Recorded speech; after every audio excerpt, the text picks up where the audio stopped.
विधिमंडळ राष्ट्रीय परिषदेतली जेवणाची ताट चांदीची नाही, विधिमंडळ सूत्रांचं स्पष्टीकरण. व्हाईट मेटल आर्टिफिशियल ताट असल्याचा विधिमंडळाचा दावा.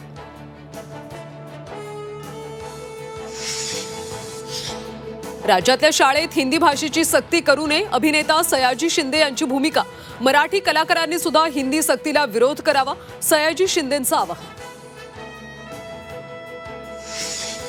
राजकीय स्वार्थासाठी मराठीच्या मुद्द्याचा वापर, हिंदी सक्तीवर एमआयएमचे नेते इम्तियाज जलील यांची टीका. सर्वच भाषा शिकायला हव्यात, जलील यांचं वक्तव्य. डोंबिवलीत मानसिक तणावातून रिक्षा चालकाची आत्महत्या. कार चालकानं 2 लाख रुपये नुकसान भरपाई मागितल्यानं टोकाचं पाऊल. जळगाव महापालिकेतली लिफ्ट कोसळली, 9व्या मजल्यावर लिफ्ट अडकली. लिफ्टमध्ये अडकलेल्या दोघांची सुखरूप सुटका. वाढवण बंदरासाठी JNPA कडून ड्रोन सर्व्हे, स्थानिकांनी ड्रोन सर्व्हे रोखला. वाढवण बंदराला स्थानिकांचा विरोध, सरकारला नोटीस पाठवण्याचा स्थानिकांचा इशारा.